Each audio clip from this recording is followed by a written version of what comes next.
Hello दोस्तों, राधे कृष्णा। मैं नीलम तिवारी आप लोग का अपने चैनल राधे कृष्णा में स्वागत करती हूँ। उम्मीद करती हूँ आप लोग स्वस्थ होंगे, मस्त होंगे।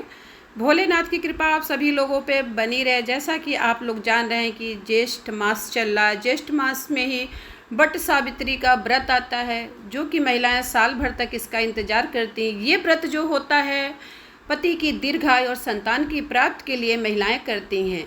ये व्रत जो होता है वट सावित्री के नाम से जाना जाता है। इसी दिन सत्यवान के प्राण जो होते हैं यमराज ले जाते हैं, और जो सत्यवान होते हैं वट वृक्ष के नीचे मूर्छित पड़े रहते हैं। सावित्री जो होता है यमराज के पीछे जाती हैं और उनसे अपने पति के प्राणों को लाती हैं, और इसी वट यानी कि बरगद के वृक्ष के नीचे ही उनको जल ग्रहण कराती हैं और उनको बेना करती हैं, और खुद भी जल ग्रहण करके इस व्रत को तोड़ती हैं। इसीलिए इस व्रत का नाम जो है वट सावित्री व्रत के नाम से पड़ा, क्योंकि वट यानी बरगद के पेड़ के नीचे ही सावित्री ने अपने पति को जीवित किया था यमराज से उनके प्राणों को लाके। तब से ये वट सावित्री के नाम से ये व्रत जाना जाता है, और तभी से महिलाएं जो होता है अपने पति की दीर्घायु संतान की प्राप्ति के लिए इस व्रत को धारण करती हैं। तो चलिए जानते हैं कि इसमें नहाए खाए के क्या नियम है। नहाए खाए, देखिए कोई भी व्रत करने के एक दिन पहले जो होता है अपने शरीर का शुद्धिकरण कर लेना चाहिए, क्योंकि हम लोग देखिए इसके पहले लहसुन प्याज खाते हैं। बहुत तरह की ऐसी चीज़ें होती हैं जो कि इंसान करता है, तो उसके लिए पहले शरीर का शुद्ध होना बहुत ज़रूरी है किसी व्रत के लिए। तो देखिए 19 मई को आपको अमावस्या तिथि दिन शुक्रवार है 2023 में। तो अमावस्या के दिन वैसे भी जो सुहागिन महिलाएं होती हैं उनको केस अपने नहीं धोना चाहिए। उसके एक दिन जो पहले है वो बृहस्पतिवार का दिन आ रहा, तो बृहस्पतिवार के दिन भी महिलाओं को केस नहीं धोना चाहिए। लेकिन अगर कोई बड़ा पर्व या त्यौहार आता है तो आप केस धो सकती हैं, तो इसमें आपको दोष नहीं लगता है। बृहस्पतिवार के दिन देखिए आपको केस सूर्य उदय के पहले आपको धो लेना चाहिए। अगर सूर्य उदय के पहले आप अपने बालों को धो के अपने शरीर का शुद्धिकरण कर लेती हैं तो इसमें आपको दोष नहीं लगता है। अगर आप बृहस्पतिवार के दिन अपने बाल नहीं धोना चाहती हैं तो बुधवार के दिन अपने केस धो लीजिए। लेकिन जब आप अपने बाल धो लीजिए तो आपको लहसुन प्याज नहीं खाना है, तामसिक भोजन ग्रहण नहीं करना है, पति के साथ नहीं रहना है। इन नियमों को आपको पालन करना है। और अगर आप बृहस्पतिवार के दिन निकलने के बाद अपने बाल धोती हैं तो कुछ नियम को आप ज़रूर अपनाइए। इससे आपको जो है बृहस्पति ग्रह का दोष आपको नहीं लगेगा।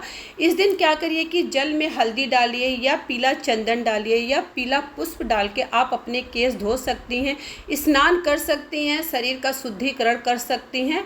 और नहाए खाए के दिन ये तो ज़रूर करना है, लेकिन ये काम आप लोग को बृहस्पतिवार के दिन नहीं करना है। बहुत सी महिलाओं का मानना है कि नहाए खाए के दिन बिना नाखून काटे हुए शुद्धिकरण शरीर का नहीं होता, तो ऐसा नहीं है। थर्सडे के दिन आप बाल तो धो सकती हैं, लेकिन नेल भूल कभी मत काटिएगा। इतनी बड़ी गलती आपको नहीं करनी है। तो इस तरह आपको बृहस्पतिवार के दिन अपने बाल धो के अपना शुद्धिकरण कर लेना है। अगर आप पीरियड में हैं, मान लीजिए आपका 5वां दिन है, 7वां दिन है, तो आप बृहस्पतिवार को बाल धो सकती हैं। लेकिन कहीं कहीं पे ऐसा होता है कि पीरियड वाली महिलाएं जो होती हैं बृहस्पतिवार के दिन बाल नहीं धोती हैं। अगर आपके यहाँ भी नहीं धुला जाता है तो भी आप हल्दी या चंदन या पुष्प डाल के आप धुल सकती हैं, तो ये दोष आपको नहीं लगता है।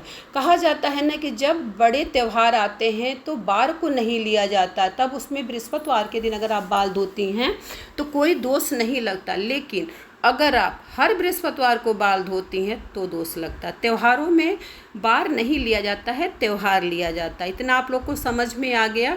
उसके बाद आप लोग को बता दें कि पूजा का शुभ मुहूर्त क्या है, पूजा का टाइम क्या है वट सावित्री। तो ये पूजा आपका 19 मई 2023 दिन शुक्रवार के दिन आप लोग को करना है। 7:50 से आपको पूजा करना है, और 11:22 तक ही शुभ मुहूर्त है इस पूजे का। तो इसी के बीच आपको अपनी पूजा जो है संपन्न कर लेना है। वट वृक्ष के नीचे जाके आपको अपनी पूजा अर्चना शुरू कर देना है, दीप दान करना है। इस दिन आप लोग को तेल बिल्कुल नहीं छूना है, रुई बिल्कुल नहीं छूना है, रुई की बाती का दीपक नहीं जलाना है। इस चीज़ का आपको ध्यान रखना है। इस दिन जो है कच्चे सूत्र का ही जो है दीपक जलाया जाता है, बाती बनाई जाती है। तो इस चीज़ का आपको ध्यान रखना है। रुई का प्रयोग इस दिन आप लोग बिल्कुल भी मत करिएगा, छोटी छोटी चीज़ें हैं, इन सब का आपको ध्यान रखना है। उसके बाद आप लोग को पूजा अर्चना करना है, लेकिन आपके घर में जो नियम है पहले उस नियमों को लेके आपको चलना है, बाद में अन्य नियम आप अपना सकती हैं। पूजा करने के बाद कहीं पे लोग फलाहार करते हैं, कहीं पे निराहार रह के व्रत करते हैं, कहीं पे निराजल व्रत करते हैं। जैसे आपके घर का नियम है उस चीज़ को आपको अपनाना है। फलाहार कर सकती हैं आप, इसमें जल ग्रहण कर सकती हैं। पूजा करने के बाद, फेरी देने के बाद, दान करने के बाद आप बट वृक्ष के नीचे ही बट की फलियाँ कुछ लोग लेते हैं, कुछ लोग साथ चना लेके वहीं पे जब खोइछा एक दूसरे का भर देते हैं तो वहीं पे निगल के वहीं पे जल को ग्रहण, बट वृक्ष के नीचे ही जल को ग्रहण कर लेते हैं। कहीं कहीं पे लोग अपने घर पे आते हैं, पति का चरण स्पर्श करते हैं, उनको बेना डुलाते हैं, उनको प्रसाद देते हैं और उनके हाथों से जल ग्रहण करते हैं। तो जैसे आपके घर में जो चीज़ें होती हैं पहले उन चीज़ों को आपको कर लेना है। उसके बाद इसमें एक नियम ये है कि इसमें भोजन अगर आप करती हैं तो इसमें मीठा भोजन करना चाहिए। नमक का प्रयोग बिल्कुल भी नहीं करना चाहिए। बट सावित्री के व्रत में मीठे में आप पुआ खा सकती हैं, पूड़ी खा सकती हैं, सेवइयाँ बना सकती हैं, आम का मुरब्बा बनता है, इस दिन खाया जाता है। इस दिन का जो भोजन होता है वो सिर्फ एक बार खाया जाता है और एक अन्न खाया जाता है। ऐसा नहीं कि चावल भी खा लिया, आटा का भी आपने सेवन कर लिया, ऐसा नहीं है। अगर आपके घर में दोनों अन्न खाया जाता है तो दोनों अन्न आप खा सकती हैं। इसमें दिन डूबने के बाद भोजन को ग्रहण नहीं किया जाता है। दिन डूबने के बाद आप फल ले सकती हैं, दूध ले सकती हैं, जल ग्रहण कर सकती हैं, पर भोजन ग्रहण नहीं कर सकती हैं। आप जानते हैं कि पारण का समय है। पारण आपको कब करना है? तो पारण आपको जो है 20 मई को करना है। सुबह शनिवार के दिन आपको करना है। पारण का समय आपका 7:50 से लेकर 10:30 बजे के अंदर आप पारण कर सकती हैं। पारण करने के पहले आप स्नान कर लीजिए, पूजा पाठ करिए। आपके घर में जो मंदिर है, जो देवी देवता हैं उनकी पूजा करिए, सूर्य देव को जल दीजिए, तुलसी माता को जल दीजिए, दीप दान करिए। कुछ चीज़ें आप इस दिन भी दान कर दीजिए, क्योंकि आप व्रत रही हैं और ये व्रत आप अपने पति के लिए रखी हैं, अपने संतान के लिए रखी हैं। तो कुछ दान अवश्य पारण के दिन भी आप लोग को कर देना चाहिए। आप इसमें अनाज का दान कर सकती हैं, कुछ मुद्राएं दान कर सकती हैं, पैसे रुपए आप दान कर सकती हैं। जितना आपकी सामर्थ्य उस हिसाब से आपको पारण के दिन भी आपको दान पुण्य कर लेना चाहिए। उसके बाद आपके घर में जो बड़े बुजुर्ग हैं, आपके पति हैं, उनका चरण स्पर्श कर लीजिए। उसके बाद आप अपना पारण कर लीजिए। पारण करने के पहले आपको गौ ग्रास जरूर निकालना है। गाय के लिए जो आप अन्न ग्रहण करने जा रही हैं, जिसका आप पारण करने चाह रही हैं, तो पहले आप गाय के लिए निकालिए अपने थाली में से, फिर आप जो है पारण करिए। ऐसा जो होता पारण का विधान यही होता है कि पहले गौ ग्रास निकालना चाहिए, फिर अपने ग्रहण करना चाहिए। आप लोग को समझ में आ रहा है? इस तरह आप लोग को करना है। और ये नहीं कि आप भावुकता बस सिंदूर अपने पति से अपनी मांग भरवा लीजिए, ऐसा कभी मत करिएगा, क्योंकि पति जो है 2 बार ही पत्नी के मांग में सिंदूर डालता है। एक जब उसको सुहागन बनाता है तब, जब उसकी शादी होती है तब, और दूसरी बात कोई महिला जो बहुत ही सौभाग्यशाली होती है, सुहागन इस दुनिया से जाती है, तब उसका पति उसका मांग भरता है। इसके बीच में फैशन में आके आप अपने पति से मांग मत भरवाइएगा, ये बहुत बड़ा दोष होता है। इस चीज़ का आपको ध्यान रखना है कि अपने पति से मांग नहीं भरवाना है। कि बहुत महिलाएं होती हैं, प्यार बस देखो तो वो मांग भरवाती हैं, शादी की सालगिरह हो, चाहे बट सावित्री का व्रत हो।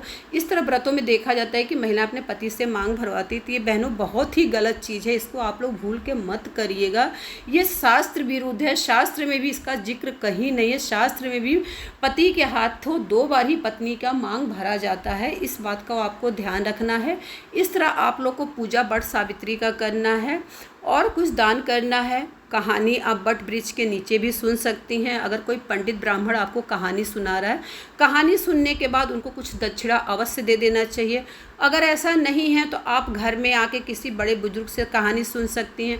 अगर आपके घर में कोई बड़ा बुजुर्ग नहीं है तो आप खुद कहानी, कुछ हाथ में कुछ चीज़ों को ले लीजिए, पुष्प ले लीजिए, चाहे अक्षत ले लीजिए। उसके बाद कहानी खुद कह लीजिए, कुछ बच्चों को बैठा के खुद कहानी कह के खुद सुन लीजिए। सभी सती सावित्री और सत्यवान की कहानी सुन लीजिए। इस तरह जो है आपकी पूजा पूर्ण हो जाती है। उसके बाद गौग्रास जब आप पारण कर लीजिए, गाय को आप खिला दीजिए। उसके बाद आपका जो व्रत है पूर्ण हो गया। इस तरह आप लोग को जो है सती सावित्री का व्रत रखना है, बट सावित्री का व्रत रखना है। मन में किसी तरह की आपको दुविधा नहीं रखना है। शंका कभी भी मन में नहीं लाना है। इस तरह आप लोग को शंका रहित होके अपना पूजा पाठ करना है। उम्मीद करती हूँ कि जो मैंने आप लोग को जानकारी दी वो आप लोग को समझ में आया हो। अगर समझ में आया है तो प्लीज़ मेरे चैनल को सब्सक्राइब कर दीजिए, नए हैं तो बेल आइकन को प्रेस कर दीजिए और मेरी वीडियो को शेयर और लाइक करिए। मैं अपनी बाड़ी को यहीं पे विराम देती हूँ। सभी बहनें, सभी माताओं को वट सावित्री की बहुत बहुत बधाई।